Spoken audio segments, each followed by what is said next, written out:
Tayo ay babalik sa simula.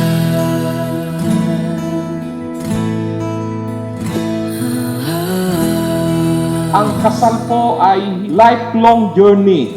Sa oras na ito, kayo ay bubuo ng tinatawag nating tahanan na si Kristo ang nasa sentro, and I do believe na kapag ang Diyos ang nagbigay, ang Diyos ang nagplano, talagang suitable ang lahat na ibibigay niya sa atin. Ito na yung araw na pinakahihintay natin. Yung una po kita nakita ay talagang nabighan niya ako sa kagandahan mo. Siyempre, kinat mo ko. At yun yung pagkakataon ko siguro yan. Ginrab ko na yung pagkakataon at sa haba ng paniligaw ko sa iyo ay nahulog din ang loob mo sa akin.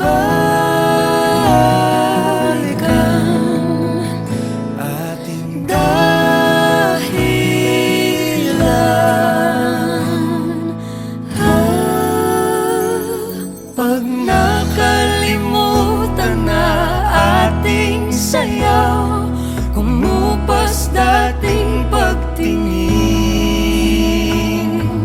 at kung ang dulo ay natatanaw, sumpaan ay gunitain. Tayo ay babalik sa simula. Lagi kong pinapasalamatan si Lord sa buhay mo dahil hindi ko alam na pwede palang mangyari yung mga ninanais lamang ng puso ko noon. Sa harap ng Panginoon, aking pamilya at mga kaibigan, nais kong sabihin sa iyo na mahal kita ng buong puso. Mahal kita mula sa pagmamahal ng Panginoon na binigay niya sa atin. Sasamahan kitang harapin ang bawat araw hanggang sa tayo ay tumanda. Ingatan ko po ang anak niyo. Alagaan ko din po siya. Hindi ko po siya iwanan at hanggang sa abot po ng aking mga kaya, sasamahan ko po siya hanggang sa aking pong huling hininga. Kaya, I love you. I love you, mahal.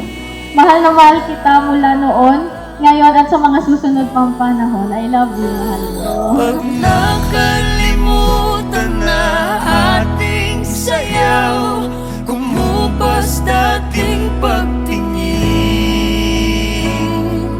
at kung ang dulo ay natatanaw, sumpaan ay gunitain. Tayo ay babalik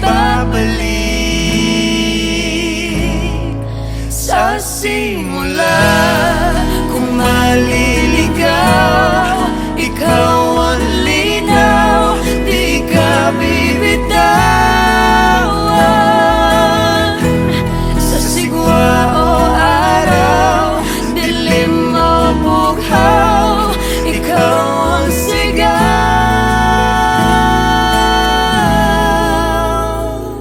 Pag nakalimutan na ating sayaw, kumupas dating pagtingin,